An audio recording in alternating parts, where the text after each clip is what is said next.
Thanks for staying with us. As we've been discussing, we all agree on this table that racketeering is wrong. It's a crime. It's totally wrong. There's nobody going to justify it in any way. But the reason why we're trying to have a conversation is because to understand the reasons behind it. I was saying during the break that maybe population, the fact that 1,000 people get a first class across maybe 5 or 10 different universities and they all want this one job. Now somebody who is corrupt now says, opportunity for me to make some money from this. That maybe the company, since everybody wants to come and work in my company, I might as well put a bill for if you can afford this. So we're looking for somebody who is financially buoyant enough to afford this. Now it doesn't make it right. But what exactly could cause a situation whereby somebody feels that, aside from corruption, just because they need to make some extra bucks, but what is the cause, and what kind of systems can the government put in place to reduce and make up to be able to absorb these 1,000, these really bright minds, such that they don't have to go and pay anybody to get employed? That's a real conversation. So, I'll come to you, Agnes. Okay. You wanted to share a story? Yes, when he responds, because okay, so I wanted to give you a very simple instance.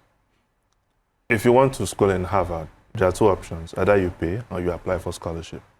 That same spot that you're applying for scholarship in any of the Ivy Leagues, probably more than 100,000 children are applying for just maybe like a 50 slot. School fees is probably like $120,000, $180,000 a year, which is enough for the admission officer to do what? To write who they feel that is rich. Pay me 50,000, let me give you that slot, right? But what they are looking for is so many other criteria, which they keep making it more difficult every year because a lot more people are looking for that small slot. At the end of the day, they pick you based on what? Merit. And merit can be maybe your personal statement appealed more to them, right? Maybe your story.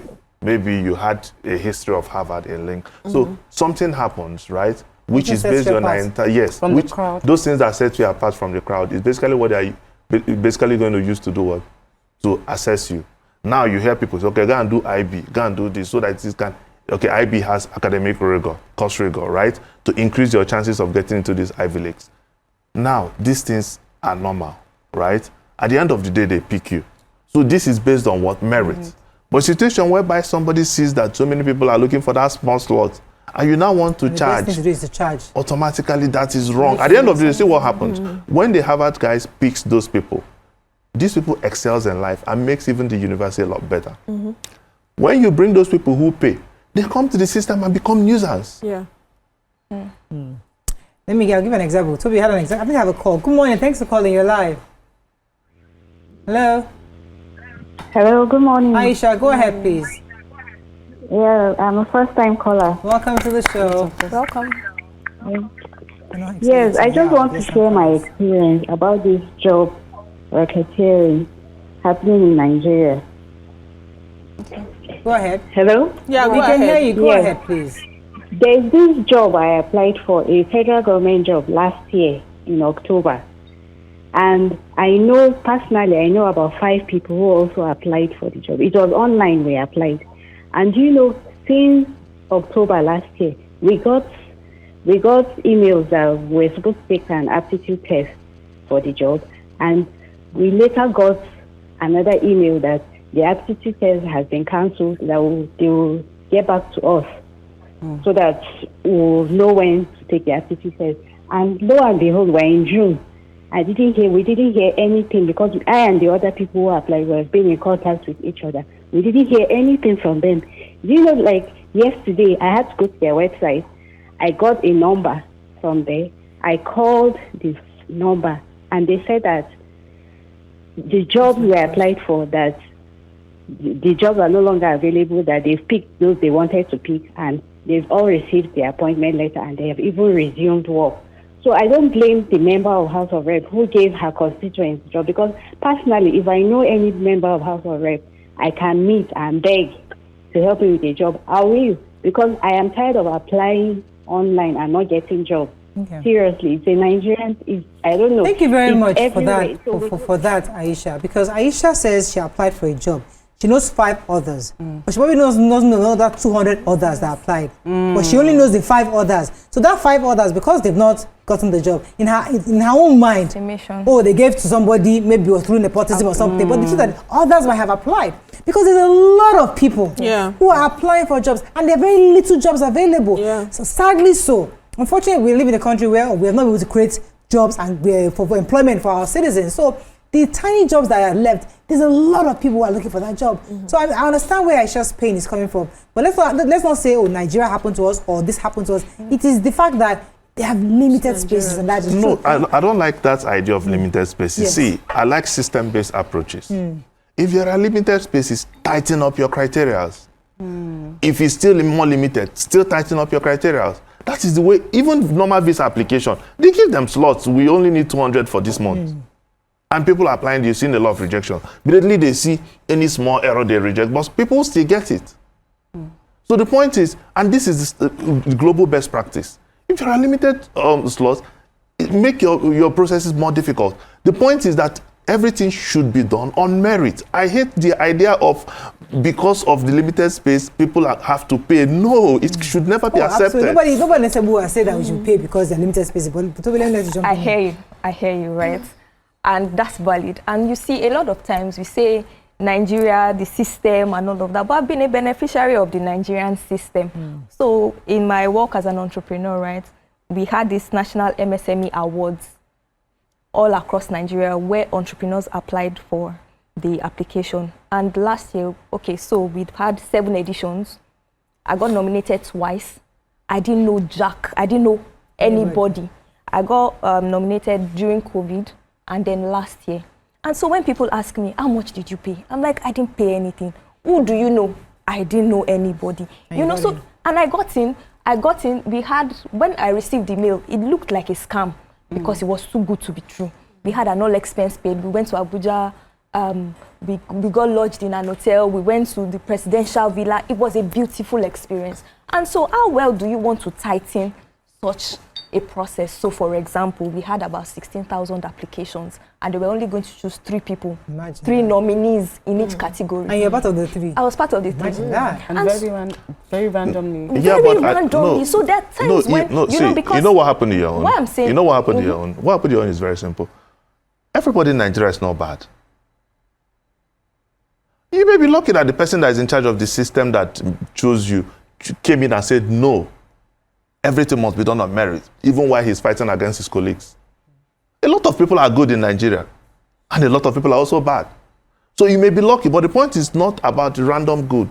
We need to make good a standard across all boards. Absolutely. So because if you go back to that, if you try that thing again now, you may be unlucky that the person that is there just came in to do what? Only select people based on their choice. No, I don't want us to go on with that narrative to say the person may be XYZ. Let's think good, right? In terms of saying that in the next application. So for me, that type of, irrespective of whoever is behind the scene, right? The application is meritable. Right, and okay, it is on so merit. She had you given go an ahead. example also as well, where she got a job. You know, there are times when bad news will spread faster because of the fact that Good people don't talk. good people don't talk. Yeah. We just don't talk, So- right? Okay, go ahead, Abigail. And you know, so I want to also let you know that sometimes it goes beyond your degree. So you may be having like first class, but you don't have the right attitude. You get into a crowd. Most of the time when these people call for auditioning or they want you to come for a job, they are watching you beyond, and you will see they will tell you appearance, speaking ability and all those. So On your I think CV. it goes beyond that. Which is And what most she has of these offices, they have processes, internal processes that you may not even.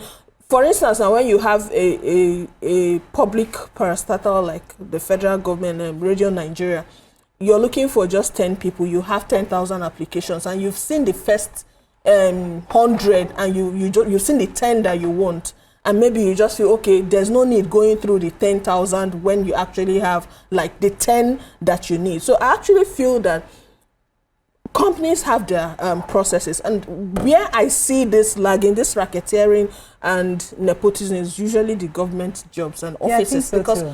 Private offices, they wouldn't want to Our jeopardize their focus image. have always been in the public sector. sector. And the Yes. private sector Let figure. me take this Yes. call. I've been holding. I'll come to you, Chika. Thanks for calling your live. Oh, go ahead, Chika. Okay, so my question and you know where my thoughts are right now is, you know, you spoke about sometimes this war against corruption being a lonesome battle where maybe it's just one person, one strong voice, you know, I'm speaking for doing what is right. How do you think that we can, you know, really champion those kind of voices so that in the long term we have these voices holding water and then having more people come on board to say we have to do this thing right, even in public parastatals? And how do you think we can ensure accountability a lot more in terms of transparency in public offices, for instance, transparency of how these recruitments are done, on what basis? How can we really demand and ensure that there's a bit of transparency the and best, accountability? the best way to fix things is to fix it from the point of systems, right? Okay. If you fix it from individual point, you always make mistakes. Yeah. Because this person is good, next person is bad, next person is good, next person. So you always keep doing those rotations. But for instance, as simple as a recruitment, we are taking it out from, let me use a very clear case study. I'm talking about the internship in teaching hospitals, right? You know that these students come to these places and the whole racketeering happens within those hospitals, right? No problem. Let's take out this whole process completely from the hospitals. Let's have a department that does this thing. In as much as over time, that department may also be infiltrated, right? But at the first, for the fact that you've removed it from them completely, you know that you've already curbed out corruption at least by 60%. Okay. People apply, those departments do, if you're lucky to be able to select credible people to do their selections and post them to those places. At the end of the day, you see that you've already cut out these things, and it's very systematic. I don't know if that makes sense. I get so you. if you do those kind of things, these are systematic, because the point is this. Alex, the reason why I wanted to, I have to wrap up with this very soon, but what I'm still grappling, I don't want us to be hypocritical, because many of us in this country, we go through that process where one uncle pays for the niece, one brother pays. How much are they asking for? Just pay. So we also encourage it. But there's something it's I want to, it's always easy to point at government, we are not affected, right, in any of these things. The biggest point is this. There are younger generations that are coming up who are definitely expecting to hope for a generation. Yes. If I am young and I'm listening to this, trust me, do you know what I'm going to do? Just go and attach myself to a politician. Learn how to be loyal for a while. I will not waste time to learn anything. No. Since I already know that if I attach myself and become loyal, I have a much higher chance to be a millionaire in few years than wasting my time reading what I don't know. At the end of the day, I won't have a way. So if everybody chooses that path, who is going to help to now develop the society? So the fight I'm talking about here is simple. It's about this new generation. I'm not affected. Nobody in my lineage is affected in any way. But it's really not about us. It's about the wider Nigeria. It's about that child in that village who has nobody, who knows nobody, but is sleeping, waking up, struggling every day to read his book, hoping that academics are going to launch and liberate the entire family. So if that person goes through that stress, and at the end of the day, that person doesn't get a chance, what is the hope? Yeah. So if that is the reason why we are saying no to this, not because of us, it's because of them. Gotcha. I have to rush. Okay. I have to go. Want something? Yes. Go ahead. We keep saying we're saying no to this, but I think that sometimes when we're able to hold one person and say, yes, we've caught you in this act, we'll still keep going round in circles. You've heard of internship in hospitals and how, but nobody is saying this is the person responsible. Calling them out. We're not calling them out, and we're just saying it as something happening behind the scene. And I think that when we begin to call out these names, we begin to call out these systems, placing fingers on them in particular, I think it will help. Because what kind of benefit from it? Yeah. So you may not benefit, but everybody just knows somebody. At least my nephew got a job because of somebody. So we kind of just keep mute. And then it continues. And we nobody know really the calls people. anybody to order. We have to wrap up on this. Yeah, Abika, want to say something? I wanted to say, what's the role of individuals and what's the role of government to curb this, if you have to recommend? For the individuals, raise awareness. For the government, take action. Mr. Alex, you're very direct. As simple as it. Okay, we have to wrap up. But I think really in a nutshell, we agree racketeering is illegal, is wrong, because it's not about us. And I think I like what you said. It's about those young people who are studying. Education is not a scam. I know that I was hired for my first job in this country. I do not qualify in any shape or fashion.